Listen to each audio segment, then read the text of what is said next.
My name's Lena. I'm 33, and lately, I feel like I'm trapped in a version of my own life that I barely recognize anymore. There's this secret, something I did a year ago at my best friend's bachelorette party, that's been gnawing at me, twisting inside my chest every time I look at my husband, Jack. I cheated. I can say it aloud now because I've carried the weight of it in silence for too long. And ever since then, something between us has shifted. He started acting like I'm out of his league, like I's some prize he's suddenly unsure he deserves. But the truth? I'm the one who feels lost. Before all this, we were fire. Jack's hands on my skin, the way he'd kiss me like I was the only thing he could ever want. Our love was safe, sure, but it was electric too, the kind of connection that made me believe in forever. I used to crave his touch, his voice, the way he'd pull me close without needing a reason. There was an ease to us, a warmth that filled every corner of the room when we were together. But it wasn't sudden. It crept in, slow and subtle, like the way a cold draft slips through a cracked window. Last week we lay tangled on the couch, his arm around my waist, but the familiar heat between us had fizzled. His fingers brushed my back, but it felt mechanical, more out of obligation than desire.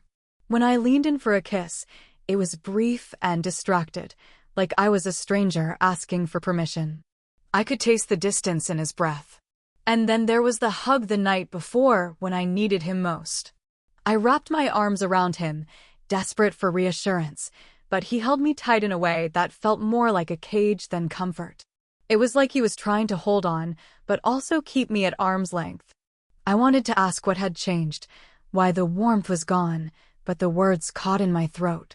The moment I realized something was truly broken came that night, just after the party.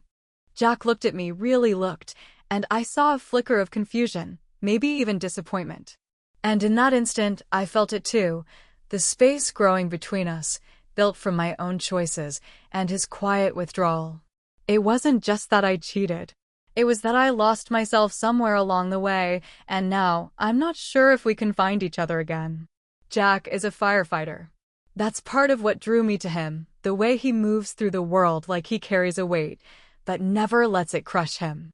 He's brave, steady, a rock when everything else feels like it's spinning. But lately, his idea of being there for me feels like it's missing the point. Last night was a perfect example. We'd been sitting in the living room, the TV playing some background noise neither of us was really watching. I wanted to talk, wanted to reach into the tangled mess inside me and pull something out, something real.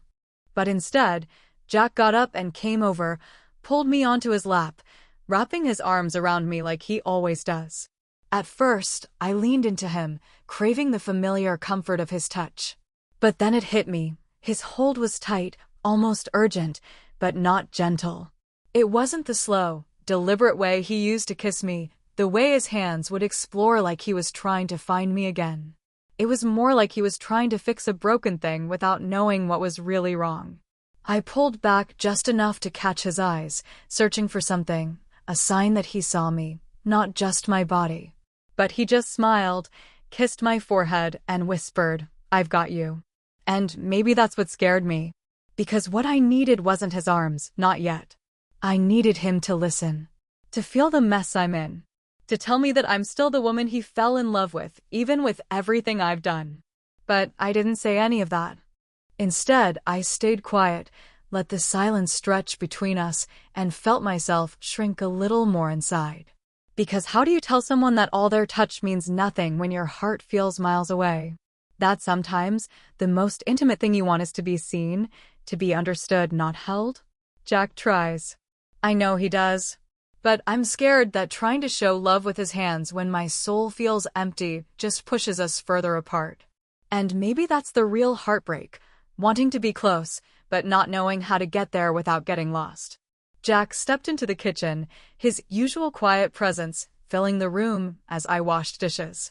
Without a word, he came up behind me, resting his hands lightly on my hips, the way he used to, back when touch felt like a promise instead of a question.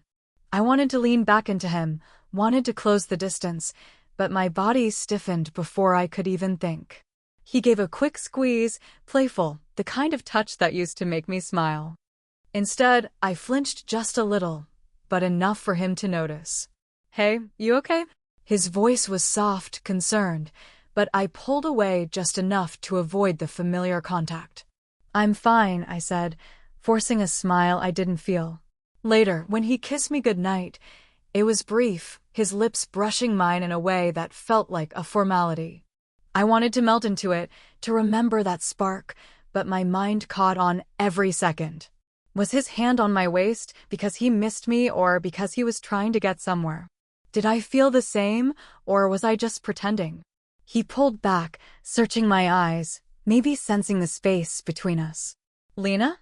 "Yeah," I whispered, but the truth stayed locked inside. Why does everything have to turn into sex?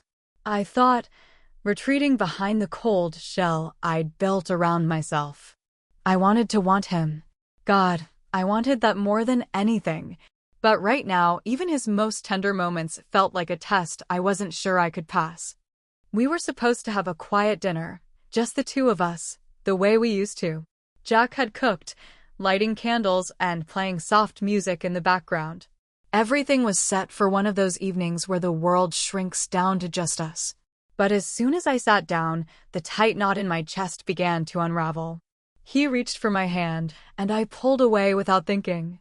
The silence stretched between us until I couldn't hold it anymore. "Why do you always act like I'm some prize you're not sure you deserve?" I blurted out, the words tasting bitter in my mouth.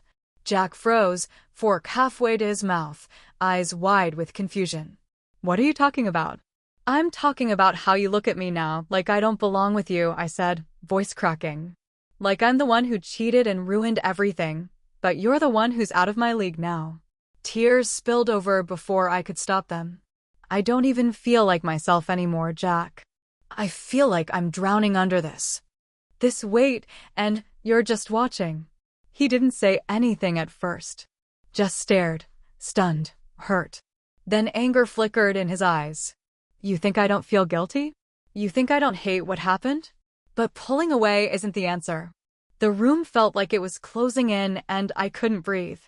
I shoved my chair back and fled to the bedroom, slamming the door behind me. Lying there, the tears coming harder now, I hated myself. For the lie I'd kept, for the way I pushed him away, for letting this grow between us like poison. I wondered if we'd ever find our way back or if that night a year ago had changed us forever. Guilt mixed with confusion and shame. Was this all my fault? Was I the one who lost us? Or maybe we were both just too afraid to fight for something that felt broken.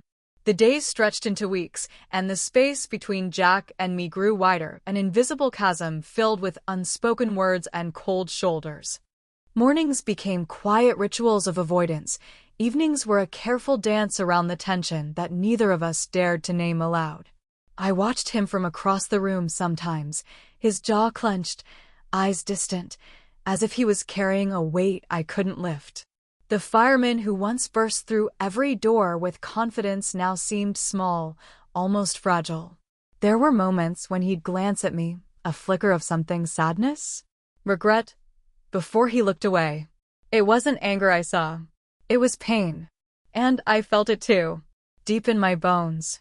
I missed him, missed the man who made me feel safe, wanted, alive. But every time I reached for him, whether with a word or a touch, the walls I'd built around myself stopped me.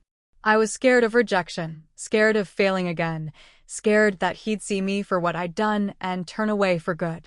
Some nights I'd lie awake, the silence screaming louder than any argument, wondering if I was fooling myself. Did I want to try? Did I want to fight for a love that felt broken beyond repair? Or was it time to let go, to walk away and mourn what we once had? I didn't have the answers. Not yet. But one thing was clear. If we didn't try soon, the man I loved and the woman I wanted to be would both be lost forever. One evening, weeks after the fight, I found Jack sitting on the couch, the TV off, his shoulders slumped like he was carrying the whole world on them. I sat down beside him, careful not to break the fragile silence. He didn't say anything at first, but then he reached out, his fingers brushing against mine. It wasn't the fiery touch of before. It was tentative, almost afraid. I squeezed his hand back, and in that quiet moment, something shifted. "We need to talk," I whispered. He nodded slowly. "I've been scared, Lena.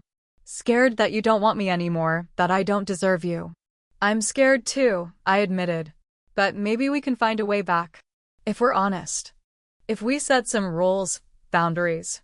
I don't want to lose you." He pulled me close in a silent hug, his cheek resting against my hair. It wasn't perfect. It was messy and uncertain.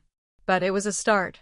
And maybe that's what love really is, not fireworks and perfection, but two flawed people willing to keep trying, even when the pieces don't fit together quite right anymore.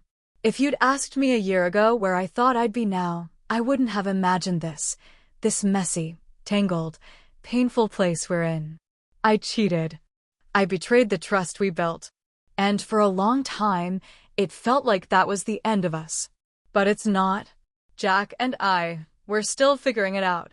Some days are harder than others. There's still distance, still questions without answers. But we're talking now. Really talking. And maybe that's the most honest kind of love there is, the kind that survives when everything else falls apart. If you're listening and you're scared that what you've lost is gone forever, maybe it isn't. Maybe it just means you have to be brave enough to face the mess, to hold the hard truths, and to try again. Because sometimes, love isn't about being perfect. It's about being willing to be imperfect together. 4.